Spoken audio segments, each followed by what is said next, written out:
আমার মা বাবার ঘরে মাঝেমধ্যেই ঘুমাতো না। যদি কোনো রাতে বাবার ঘরে মা শুতে যেত, খন পরের দিন সকালে মা কাঁদতে কাঁদতে ঘরের বাইরে বের হত। একদিন মা ঘুমাচ্ছিল, তখনই আমি মায়ের চাদর নিয়ে বাবার ঘরে চলে গেলাম। তারপর বাবা আমায় মা ভেবে আমার সাথে যা করল সেটা শুনে আপনার হুশ উড়ে যাবে। আমার যখন চোখ খুলল আমি মাকে ফুপিয়ে ফুপিয়ে কাঁদতে দেখলাম। সে আমার বিছানার কাছে বসে খুব বাজে ভাবে কাঁদছিন। নিজের মাকে এভাবে দেখে সব সময় আমার হৃদয় কেঁপে যেত, কিন্তু আমি চাইলেও কখনো তাকে কিছু জিজ্ঞাসা করতে পারতাম না। কিছুদিন আগে আমি একবার মাকে জিজ্ঞাসা করেছিলাম যে বাবার ঘর থেকে তুমি যখন সকালবেলা বের হো তুমি এত কাঁদো কেন? তখন মা কোনো উত্তর দেয়নি আর আমাকে বোকা দিয়েছিল। মা যখনই তার ঘর থেকে বের হতো মায়ের মুখ বড় অদ্ভুত হয়ে থাকত। তার এলোমেলো হয়ে যাওয়া চুল আর পূর্ণ কাপড় একটা অদ্ভুত বাধ্যবাধকতার গল্প বলে যায় যেন। এই ঘটনা কয়েক বছর আগে থেকেই শুরু হয়েছিল, আর যত আমার জ্ঞান হচ্ছিল আমার কাছে সবকিছু অদ্ভুত লাগতে লাগছিল। আচমকা মনে হচ্ছিল আমার ভিতরে কি একটা যে তৈরি হয়ে গিয়েছিল, যে আমার বাপ আমার মায়ের সাথে আসলে রাতভর কি করে। এই প্রশ্নটা আমাকে অস্থির করে দিয়েছিল। আমি 5 বছরের হয়ে গিয়েছিলাম আর এখন অনেক কথা আমি ভালোভাবে বুঝতে পারি। মায়ের কাঁদতে থাকা চেহারা দেখে আমার কোনো এক বাধ্যতার নির্দেশ বলে মনে হত। কিন্তু অদ্ভুত ঘটনা তো এটা, যখন মা ওই ঘর থেকে বের হয়ে সে কাঁদতে থাকে, আর বাবা যখন ঘর থেকে বের হয় তখন তার চেহারায় একটা অদ্ভুত হাসি থাকে। তাকে দেখে এরকম মনে হয় যেন সে একদম চুপ। বাবা কিছু না কিছু গুনগুন করে গান করতে থাকে, মনে হয় যেন সে ভীষণ খুশি। আর মায়ের অবস্থা তো এমন থাকে যে মা বাবার ঘর থেকে বেরোনোর পর দ্বিতীয়বার তার সামনে যেতেও ভয় পায়। সে তার জলখাবারটাও আমার হাত দিয়ে তার ঘরে পাঠিয়ে দেয়। নিজে সারাক্ষণ রান্নাঘরে দাঁড়িয়ে থাকে আর কান্নাকাটি করতে থাকে, আর না হলে বাথরুমে নিজেকে বন্ধ করে নেয়। মায়ের অবস্থা দেখে দেখে আমার ভীষণ মায়া হয়। আমি ক্লাস 10-এ পড়তাম, আর জল খাবার দেওয়ার পরে নিজের স্কুলের জন্য ঘর থেকে বেরিয়ে যেতাম। কিন্তু পুরো সময় আমার মাথার মধ্যে মায়ের চিন্তা ঘুরতে থাকত। আমি কখনো সকালবেলা বাবাকে চিন্তায় থাকতে দেখিনি। তাকে আমি সব সময় সকালবেলা খুশি মনে জলখাবার খেতে দেখতাম, আর তার মুখ দেখে মনে হতো সে ভীষণ খুশি। যখন কিনা মাকে দেখে মনে হতো যে কোনো মুহূর্তে মায়ের কোনো কিছু হয়ে যেতে পারে।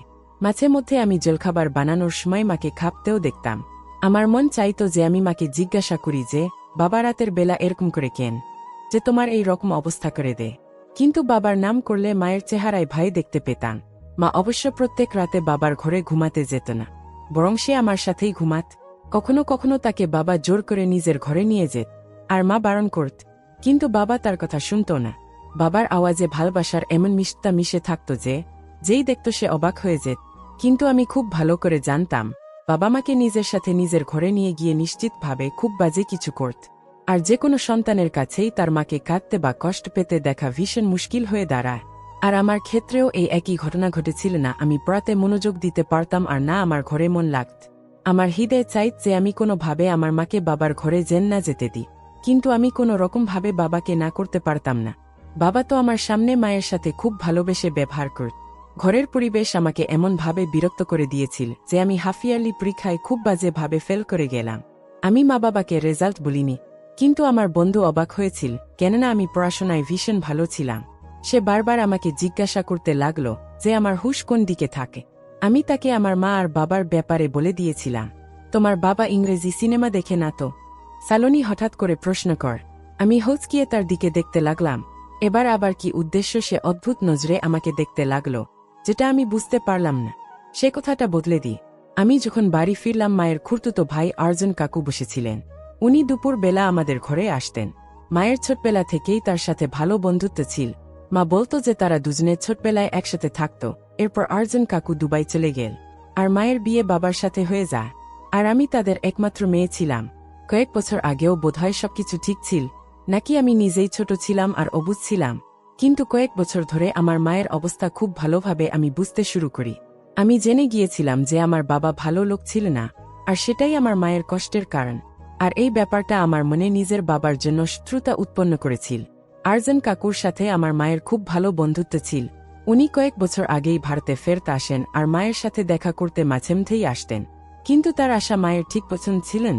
আর্জন কাকুর যাবার পর মা মাঝে মধ্যেই আমায় বলতো যে তোমার বাবা যদি জানতে পারে যে আরিয়ান মাঝেমধ্যেই দেখা করতে আসে তাহলে খুব খারাপ হবে। আমি মাকে সান্ত্বনা দিতাম যে বাবা কি করে জানবে, বাবা তো সকালবেলা কাজে চলে যায় আর রাতের বেলাতেই বাড়ি ফিরে। আমার তো আর্জন কাকুকে খুব ভালো লাগত, সে সবসময় আসত আর মায়ের মুড ভালো করে চলে যেত। বাবার রোজগার এত কম ছিল যে সংসার চালানো মুশকিল হয়ে গিয়েছিল। মানা জানি কিভাবে বাবার মতো ভয়ঙ্কর লোকের সাথে জীবন কাটিয়ে দিই। রাতের বেলা আমি নিজের আর মায়ের বিছানা পাতলাম আর মায়ের সাথে চোখ বন্ধ করে শুয়ে পড়লাম। কিছুক্ষণের মধ্যে মা আমার ঘরে আসল। মা আমার সাথে ঘুমোবে বলেই আমার পাশে শুয়েছিল। বাবা তাকে নিজের সাথে যেতে বলায় মা আস্তে করে কথা বলে বারণ করে দিই। আমি নিজের চোখ খুলিনি। আমি শুনতে চাইছিলাম যে বাবা মাকে কি বলে। চলো না কৃতিকা, আমি তোমাকে একটু বিরক্ত করব না, কথা দিলাম। বাবার কথা আমার কানে পৌঁছল, যার মধ্যে ভালোবাসার নিশ্চয়তা ছিল। আমি যাব না তোমার সাথে, তুমি সব সময় আমার সাথে এরকমই করো। এটা বলে মা আরো একবার বারণ করে দিই। বলল, তোমার তো বোঝা উচিত যে আমাদের মেয়ে বড় হয়েছে, সে এখন প্রশ্ন করতে শিখেছে, কিন্তু তোমার এই ব্যাপারটায় কিছুই যায় আসে না। মা আস্তে করে বাবাকে এই উত্তরটা দিল। বাবা জোর করে মায়ের হাত ধরে মাকে বিছানা থেকে তুলে তার সাথে নিয়ে গেল। আমার ভেতরে অদ্ভুত অস্থিরতা কাজ করছিল। বাবা না জানি মায়ের সাথে কি করত, আর সালোনির ইংরেজি সিনেমার সেই কথাটা আমার মাথার মধ্যে আটকে গিয়েছিল। 2 ঘন্টা হয়ে গিয়েছিল কিন্তু মা ফেরত আসলো না। আমি জল খাবার জন্য রান্নাঘরে গিয়েছিলাম। মা কিছুক্ষণ পরেই আমার পেছনে চলে আসল। আমি একটা গভীর দৃষ্টিতে মায়ের দিকে তাকিয়ে রইলাম। দেখলাম মায়ের চুল এলোমেলো হয়ে গিয়েছিল। যেই ঘটনাটা আমাকে চমকে দিল সেটা হল মায়ের কামিজের ফেটে যাওয়া হাত। মা বুঝে গিয়েছিল আমার ওভাবে মায়ের দিকে তাকানোর কারণ, তাই সে তাড়াতাড়ি নিজের ওড়না দিয়ে হাতটা ঢেকে নিল। আমার সামনেই মা সকালবেলা ভালোভাবে জামা কাপড় পরেছিল, কিন্তু তারপর হঠাৎ মায়ের জামার হাতটা ফেটে গেল কি করে। মা আমাকে জিজ্ঞাসা করছিল যে আমি এত রাতে কেন জেগে আছি। আমি মিথ্যে বাহানা বলে দিলাম যে আমি জল খেতে এসেছি। মা আবার আমার সাথে আমার ঘরে চলে আসল। আমি ঘুমানোর জন্য চোখ বন্ধ করেছিলাম, কিন্তু আমার কানে মায়ের ফুপিয়ে ফুপিয়ে কাদার শব্দ আসতে লাগল। আমার হৃদয়ে চাইছিল যে আমি উঠে নিজের মাকে আমার মনের মধ্যে আসা সমস্ত প্রশ্ন জিজ্ঞাসা করি, কিন্তু আমি আমার জায়গায় চুপচাপ পড়ে রইলাম। পরের দিন বাবা সকাল সকাল এমন ভাবে তৈরি হয়ে নিজের ঘর থেকে বের হল যেন কোনো যুবক ছেলে। বাবার রোজগার অনেক কম ছিল, কিন্তু বাবা সব সময় খুশি থাকতো, হাসতে থাকতো। কাজের জন্য সে এমন ভাবে তৈরি হয়ে যেত যেন কোনো বড়লোক সে। আমি আমার বাবার দিকে আর চোখে তাকালাম, যার প্রতি আজও আমি ঘৃণা অনুভব করি। বাবার সামনে জলখাবার রেখে আমি স্কুল চলে গেলাম। সারাদিন স্কুলে বসে আমার মাথার মধ্যে মায়ের ফেটে যাওয়া সালোয়ার কামিজের হাতের কথা মনে পড়ছিল। স্কুল থেকে যখন ফেরত আসলাম আমি আরিয়ান কাকুকে দেখতে পেলাম। আমাকে দেখতে পেয়ে উনি আমাকে নিজের গাড়ির মধ্যে বসিয়ে দিলেন। আমি কিছু না ভেবে চিন্তেই তার গাড়ির মধ্যে বসে পড়লাম। আরিয়ান কাকু বলতে লাগলেন, আমাকে বলো তোমার কি কি অসুবিধা হচ্ছে। তুমি কি ভাবতে ভাবতে নিজের মধ্যে হারিয়ে যা। আমি এত আবেগী হয়ে গিয়েছিলাম যে আমি আরিয়ান আঙ্কেলকে সমস্ত কিছু বলে দিলাম। আমার কথা শুনে কাকু বলতে লাগলো, তোমার বোঝার ক্ষমতা আছে যে আমার বাবা ভালো নেন। তুমি নিজের মাকে নিজের বাবার হাত থেকে স্বাধীনতা কেন ফিরিয়ে দিচ্ছেন? কতদিন পর্যন্ত তোমরা দুজনে তার অত্যাচার সহ্য করতে থাকবে, তার অত্যাচারে পিষতে থাকবে? আরিয়ান কাকু ভীষণ ভালোভাবে আমাকে উপদেশ দিতে লাগলেন, যেটা শুনে আমার হুঁশ উড়ে গেল। কিন্তু আমি তো বাবাকে ছাড়ার কথা কখনো ভাবতেই পারিন। বাবা আমার সাথে কখনো বেশি উঁচু গলায় কথা পর্যন্ত বলেনি, তাহলে আমি বাবাকে অত্যাচারী কিভাবে বলতে পারি? আমি তো এটাও জানতাম না যে বন্ধ দরজার ভিতরে মা আর বাবার মধ্যে কি চলে। আমি চিন্তার সমুদ্রে ডুবে গেলাম। অনেক অনেক ভাবার পরও আমি এমন কিছু বাবার মধ্যে পেলাম না যে যার জন্য আমি তাকে অত্যাচারী ভাবতে পারি। কিন্তু আমার মায়ের যন্ত্রণা আর চোখের জল বাবাকে অত্যাচারী প্রমাণ করতে পারে। আরিয়ান কাকু আমাকে স্কুল থেকে ঘরে নিয়ে চলে আসলেন, আর নিজেও ঘরের ভেতরে আসলেন। মা আমাদের দুজনকে দেখে খুশি হয়ে গেল। আমাদের জন্য তাড়াতাড়ি খাবার নিয়ে আসল। আমি অনেক ক্লান্ত হয়ে গিয়েছিলাম, এই জন্য শোবার জন্য নিজের ঘরে চলে গেলাম। আরিয়ান কাকু মায়ের কাছে বসে রইলেন, কিন্তু আমার ঘুম পাচ্ছিল না। আমি পুরো সময় আরিয়ান কাকুর কথা ভাবতে লাগলাম। বাবার ঘরে যাওয়ার মায়ের 3 দিন হয়ে গেছিল, আর গত 3 দিন ধরে মা আমার ঘরেই ঘুমাচ্ছিল। মা যখন আমার পাশে থাকে তখন খুব ভালো থাকে আর একদম চিন্তাবিহীন থাকে। বাবার কাণ্ড কারখানা তো সবসময় একরকম থাকে না। যখনই সে মাকে নিজের ঘরে নিয়ে যায় তখন থেকে সে একটু বেশি খুশি থাকে। বাবা 4th দিন মাকে আবার নিজের ঘরে নিয়ে গেল, আর আমি পুরো রাত অস্থিরতায় এপাশ ওপাশ করেই কাটিয়ে দিলাম। মা যখন সকালবেলা বাবার ঘর থেকে বের হচ্ছিল তখন সে ভালোভাবে হাঁটতে পারছিল না, আর সে একটা পা মেঝেতে ঘষে ঘষে অনেক কষ্ট করে হাঁটছিল। আমি মাকে জিজ্ঞাসা করলাম, তোমার পায়ে কি হয়েছে? তখন সে বলতে লাগলো যে ছোট ছোট ব্যাপারে নজর দিও না, আর খুব মন দিয়ে পড়াশোনা কর। যদি তোমার ক্লাস 10-এর রেজাল্ট ভালো না হয় তো তোমার বাবা তার জন্য আমাকে দয়া করবে। মায়ের চোখ দিয়ে ঠোঁট করে জল পড়তে লাগলো, আর সে বাবার জন্য জলখাবার বানাতে চলে গেল। তারপর সে আর দ্বিতীয়বার রান্নাঘরের বাইরে আসলো না। আমি মাকে জলখাবার দেওয়ার পর বাবার কাছে আসলাম। যখন তাকে জলখাবার দিলাম তখন বাবা আমাকে আমার পড়াশোনার ব্যাপারে জিজ্ঞাসা করতে লাগল। বাবার কথায় এত মধু ছিল যে বাবার এই দ্বিমুখী মনোভাব দেখে আমি তো অবাক হয়ে গিয়েছিলাম। বাবা কখনোই শক্ত মেজাজের বা অত্যাচারী বলে মনে হতো না। অথচ মায়ের অবস্থা চিৎকার করে করে বাবার অত্যাচারের কথা শোনাতে চাইত। আমি বাবাকে জলখাবার দিতেই বাবা আমাকে আমার পড়ার ব্যাপারে জিজ্ঞাসা করতে লাগল। আমি বাবাকে বললাম মাকে ছাড়া আমার রাতে ঘুম আসে না, আর সে মাকে নিজের ঘরে রাতে ডেকে নে। আমার কথা শুনে বাবা হাসতে লাগলো আর বলতে লাগলো, আমি তো কখনো কখনো তোমার মাকে নিজের কাছে ডাকি। আমারও তো তোমার মায়ের উপর অধিকার আছে, আমিও তো তাকে অনেক ভালোবাসি। বাবার কথা শুনে আমার রক্ত গরম হয়ে উঠল, কেননা তার ভালোবাসার উদাহরণ বা ফলাফল আমি প্রায় দিনই দেখতে পেতাম। কিন্তু বাবাকে কিছু বলার ব্যাপারে আমি ভাবতেও পারতাম না, এজন্য চুপচাপ স্কুলে চলে যেতাম। স্কুলের শিক্ষক শিক্ষিকা পড়ানোর সময় আমাকে বোঝাচ্ছিলেন যে কখনো পুরো সত্যিটা না জেনে কোনো সিদ্ধান্ত নেওয়া উচিত নয়। অর্ধেক সত্যি কখনো কখনো ভীষণ ভয়ঙ্কর হয়, যা মানুষকে বরবাদ করে রেখে দেয়। আর শিক্ষকের কথা আমার মাথার একটা জানালা খুলে দিয়ে আমি ঠিক করে নিয়েছিলাম যে এবার বাবার পুরো সত্যিটা আমি জেনে ছাড়ব, আর তারপর মাকে বাবার থেকে স্বাধীনতা দেওয়াব। আরিয়ান আঙ্কেল আমাকে কথা দিয়েছিলেন যে উনি সব সময় আমাকে সাহায্য করার জন্য তৈরি। আমার মা একদম আমার মতোই ছিল। আমি 5 বছর বয়সী ছিলাম, কিন্তু আমি দেখতে শুনতে ছিলাম একদম আমার মায়ের মতো। পরের দিন রাতে আমি নিজে মাকে ঘুমের ওষুধ খাইয়ে ঘুম পাড়িয়ে দিলাম, আর নিজে আমার মায়ের চাদর মাথায় দিয়ে বাবার ঘরে চলে গেলাম। বাবার ঘরে একটা ছোট বাল্য চলছিল। বাবা অন্ধকারের কারণে আমাকে মা ভেবে নিয়েছিল। আমার সৌভাগ্য এটাই যে কৃতিকা আজ নিজে হেঁটে আমার ঘরে এসেছে। বাবা অনেক খুশি হয়েছিল, আর খুশি হয়ে আমার কাছে আসলো, আমার কাঁধ ধরে ঠিক নিজের সমানে বসিয়ে দিয়ে। বাবার সমানে বসে আমার তো হাত পা কাঁপছিল যে তারপরে আমার সাথে ঠিক কি হতে চলেছে। কিন্তু আজকে আমি পুরো সত্যিটা জানতে চাইছিলাম। কৃতিকা, তুমি দূরে যেতে চাইছ, তাই আমাকে জোর জবরদস্তি তোমাকে নিজের ঘরে রাখতে হয়। আমারও তো তোমার উপর কিছু অধিকার আছে। আমি মানছি যে আমাদের মেয়ে যুক্তি হচ্ছে, কিন্তু সে একটাও ছোট না যে সে এটা বুঝবে না যে বাবা আর মা এক ঘরে থাকতে পারে। তুমি সারাদিন কাজ করে ক্লান্ত হয়ে যা, চলো এবার আরাম করে শুয়ে পড়। আমি তোমাকে নিজের কাছে দেখে ভীষণ খুশি হয়ে যাই। অন্ধকারের কারণে বাবা আমার চেহারা দেখতে পেলেন না, আর বাবা নিজে আমাকে তার বিছানায় শুইয়ে দিল। সে অনেক আস্তে আস্তে আমার কাছে এসে কানের কাছে কথা বলতে লাগল। সে বলছিল যে সে তার রোজগারের কিছু অংশ আমার জন্য জমা করেছে যাতে সে আমার বিয়ে দিতে পারে। এরপর বাবা যা কিছু বল সেটা শুনে আমার হুঁশ উড়ে গে। সে বলতে লাগলো, আমি জানি আর্জুন আরও একবার আমাদের ঘরের রাস্তা দেখে নিয়েছে, কিন্তু কৃতিকা, আমি তোমায় বলে দিই যে ওই মানুষটা ঠিক নয়, আর তার উদ্দেশ্য ভালো না। আগেও একবার সে আমাকে বরবাদ করার চেষ্টা করেছিল, আর এখন তো আমাদের ঘরে যুক্তি মেয়ে রয়েছে, আর সেজন্য তুমি সাবধানতা অবলম্বন করতে ভুলবে না। বাবা এখনো পর্যন্ত জানতো না যে আমি মা নাই, বরং তার মেয়ে। বাবা অনেক আস্তে আস্তে করে আমার মাথায় হাত বুলাতে লাগল, আর কিছুক্ষণ পরে বাবা ঘুমিয়ে গে। অনেকক্ষণ পর্যন্ত আমি দম বন্ধ করা অবস্থায় বাবার পাশে শুয়ে রইলাম, কিন্তু বাবা তো অনেক গভীর ঘুমে চলে গিয়েছিল।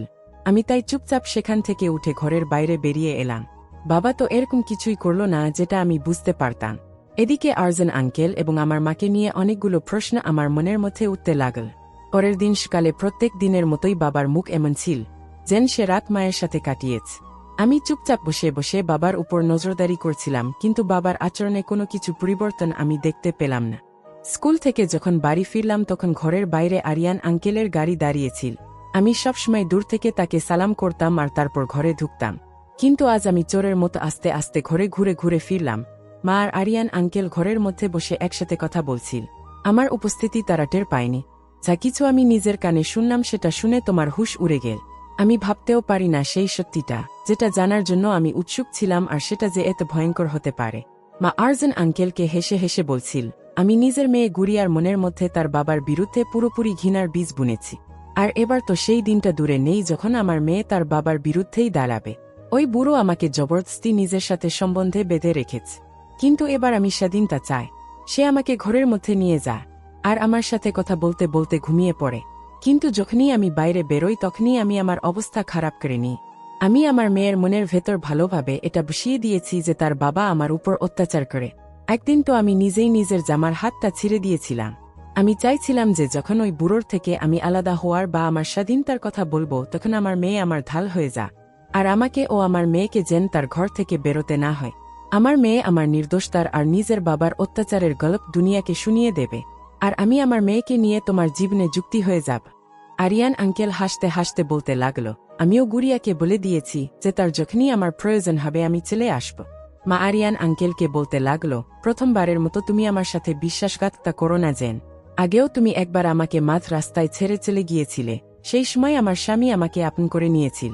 আরিয়ান কাকু আমার মায়ের হাত ধরে বলতে লাগল, আমি অনেক বাধ্য হয়ে তোমার হাত ছেড়েছিলাম, কেননা আমার পরিবার এই ব্যাপারটায় একদম আমার বিরুদ্ধে ছিল। যে আমি একটা বিবাহিতা মহিলার সাথে সম্পর্ক রাখতে পারি না। কিন্তু এখন আমাকে আটকানোর মতো কেউ নেই। আমি পুরো হৃদয় দিয়ে তোমাকে আর তোমার মেয়েকে আপন করে নিতে চাই। শুধুমাত্র গুড়িয়া যেন এই সত্যিটা না জানতে পারে যে তার বাবা অত্যাচারী নয়, বরং আমরা তাকে অত্যাচারী প্রমাণ করার জন্য উঠে পড়ে লেগেছি। একমাত্র গুড়িয়াই আমাদের দুজনকে এক করতে পারবে। আমি মা আর আরিয়ান কাকুকে বিশ্বাস করিয়ে দিলাম যে সবকিছু আগের মতোই যেমন চলছিল সেরকমই চলতে থাকছে, আর তারা যেমন চাইছিল ঠিক তেমনি হবে। তারা দুজন হাসতে হাসতে ক্লান্ত হয়ে গিয়েছিল আর আমার পায়ের তলা থেকে মাটি সরে যাচ্ছিল। আমার মা শুধু আমাকেই না, আমার বাবাকেও পুরোপুরি ধোঁকা দিচ্ছিল। আর সে আমার বাবার ঘরে বসে অন্য একটা লোকের সাথে মিলে একটা নতুন সম্পর্কর কথা বলছিল।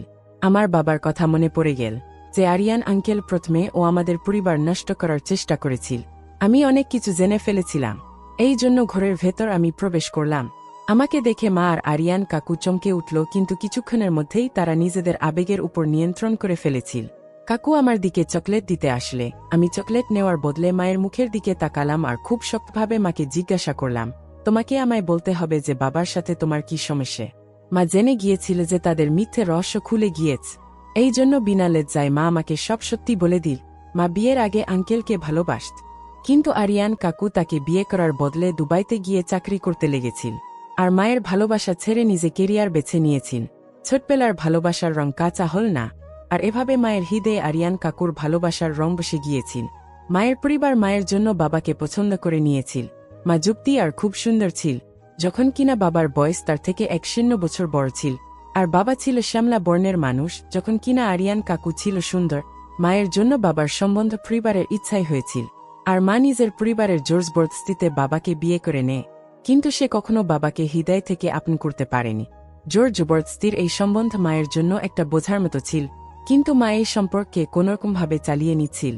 আর ঠিক তখনই বিয়ের 1 বছর পর মায়ের কোলে আমি আসলাম। মায়ের বিয়ে হয়ে 8 বছর হয়ে গিয়েছিল, আর আরিয়ান কাকু যখন দুবাই থেকে কিছুদিনের জন্য এখানে ফিরেছিল, তার হৃদয়ে মাকে দেখে আরও একবার আবেগ জেগে উঠল। মাও নিজের ছোটবেলাকার ভালোবাসার উপর নিয়ন্ত্রণ না করতে পেরে, নিজের আবেগকে ধরে রাখতে না পেরে বাধ্য হয়ে আরিয়ান কাকুর সাথে লুকিয়ে লুকিয়ে দেখা করতে লাগল। কিন্তু কিছুদিনের মধ্যেই এই ব্যাপারটা মায়ের পরিবারের একজন জানতে পারে, আর সে পুরো পরিবারের মধ্যে মায়ের সম্মান নিয়ে বাজে বাজে কথা বলা শুরু করে।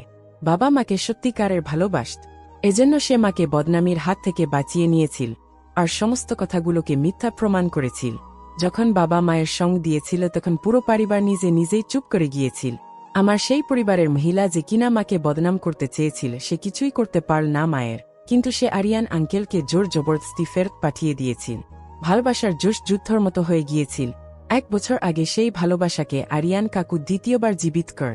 কাকু সব সময়ের জন্য ভারতে চলে আসল, আর একবার আরও মায়ের পিছনে পাগল হয়ে পড়ে রইল। মা তো প্রথম দিন থেকেই বাবাকে পছন্দ করত না। আমাদের অবস্থাও খুব একটা ভালো ছিলেন, বাবাকে ছেড়ে দেওয়া খুব একটা সমস্যার ছিলেন। কিন্তু এবারের সমস্যা হল বাবা আমাকেও ভীষণ ভালোবাসে, আর মা নিজেও আমাকে ছাড়া থাকতে পারে না। এজন্য মা জেনে বুঝে এই সমস্ত খেলা খেলেছিল, আর আমার নজরে বাবাকে ভুল প্রমাণ করতে চেয়েছিল। মা নিজের সহানুভূতি কুড়িয়ে আমাকে নিজের সাথে নিয়ে যেতে চায়। এজন্য আমার সামনে বাবাকে অত্যাচারী প্রমাণ করতে চায়, আর নিজে নিজেই অত্যাচারী প্রমাণ হয়ে গেল। 1 বছর ধরে তো আমি এটাই ভাবছিলাম যে বাবা আমার সাথে কখনো উঁচু গলায় কথা পর্যন্ত বলে না, তাহলে সে বন্ধ ঘরে মায়ের ওপর কি করে অত্যাচার করতে পারে? আমি মাকে পরিষ্কারভাবে বলে দিলাম, যদি তোমাকে তার ঘরে যেতেই হয় তুমি যেতে পার, কিন্তু আমি নিজের সাদাসিদে আর ভালো মানুষ বাবাকে ছেড়ে কোথাও যাব না। আরিয়ান কাকু যে প্রথমেই মাকে 2 বার ছেড়ে দিয়েছিল, মা না জানি তাকে 3য় বার কি করে বিশ্বাস করতে পারে। এই প্রথমবার আমি আরিয়ান কাকুর চোখে শুধুমাত্র নিজের জন্য স্বার্থ দেখেছিলাম। আমি জেনে গিয়েছিলাম যে সেই স্বার্থ পূরণ হয়ে যাবার পর আমার মা তার কোনো কাজের থাকবে না। মাকে সে ভবিষ্যতের সুন্দর সুন্দর স্বপ্ন দেখিয়ে বাধ্য করেছিল যে সে যাতে তার সাথে যায়, আর বাবাকে ছেড়ে দেয়। কিন্তু আমার পক্ষে বাবাকে ছেড়ে দেওয়া সহজ ছিলেন, আর আমার জন্য আমার বাবাই সবকিছু ছিলেন। যদি আমার সামনে পুরো সত্যিটা না আসতো, বোধহয় আমিও ভুল সিদ্ধান্ত নিয়ে ফেলতাম। কিন্তু ঈশ্বরের কাছে আমি কৃতজ্ঞ যে আমি নিজের চোখে সবকিছু সত্যি দেখলাম আর নিজের কানে সমস্ত সত্যিটা শুনলাম। মা কাকুর সাথে যেতে রাজি ছিল, কিন্তু যখন আরিয়ান কাকু দেখল যে আমি কোনোভাবেই তার নিয়ন্ত্রণে আসব না, আর না মায়ের সাথে যাব, এবারে সে আবার মায়ের থেকে নিজেকে আলাদা করে মাকে ছেড়ে দিই। মা জানতে পারল যে আরিয়ান কাকু মায়ের জন্য নাই, বরং আমার জন্য ঘরের চক্কর কাট। সে ভীষণ চালাক আর বদমাইশ লোক ছিল। সে আমার মাকে ভালোবাসার জালে পুরোপুরি ফাঁসিয়ে আমাকে নিজের জন্য ব্যবহার করতে চেয়েছিল। মা যখন এই ব্যাপারটা অনুভব করল যে সে আবেগের বসে কত বড় নিজের লোকসান করতে চলেছিল, যদি মা আর আমি তার সাথে চলে যেতাম তাহলে আমার ইজ্জত সে এভাবেই নষ্ট করত, যেভাবে আমার পরিবারের সেই মহিলা আমার মায়ের ইজ্জত নষ্ট করার জন্য চেষ্টা করেছিল। না জানি কোনো ভালো কাজ আমরা মা আর মেয়ে করেছিলাম যে আমরা আরিয়ান কাকুর জাল থেকে বেরিয়ে আসতে পেরেছিলাম। রাতে যখন বাবা ঘরে আসলো মা নিজেই বাবার জন্য খাবার বানালো আর নিজের বিছানা বাবার ঘরে কর। বাবার খুশি দেখার মতো ছিল। বাবা সত্যিই মাকে ভীষণ ভালোবাসত, আর এটা তার ভালোবাসাই তো ছিল যে সে মায়ের ভুলগুলো আজ পর্যন্ত অদেখা করে যাচ্ছিল। 1 বছরে এই প্রথমবার মা নিজের ভুল বুঝতে পার, আর সে বাবাকে নিজের হৃদয় থেকে আপন করে নিল। পরের দিন সকালে বাবা আর মা হাসতে হাসতে ঘর থেকে বের হচ্ছিল, আর আমার মনে একটা ঠান্ডা ভাব আমি অনুভব করলাম। কখনো কখনো আমরা ভালোবাসার নামে এমন ধোঁকা খাই যে কারোকে মুখ দেখানোর পর্যন্ত অবস্থায় থাকি না। আসল ভালোবাসা তো বিয়ের পরে শুরু হয়, যেখানে মানুষ একে অপরের ঢাল হয়ে একে অপরকে আড়াল করে। ধন্যবাদ বন্ধুর।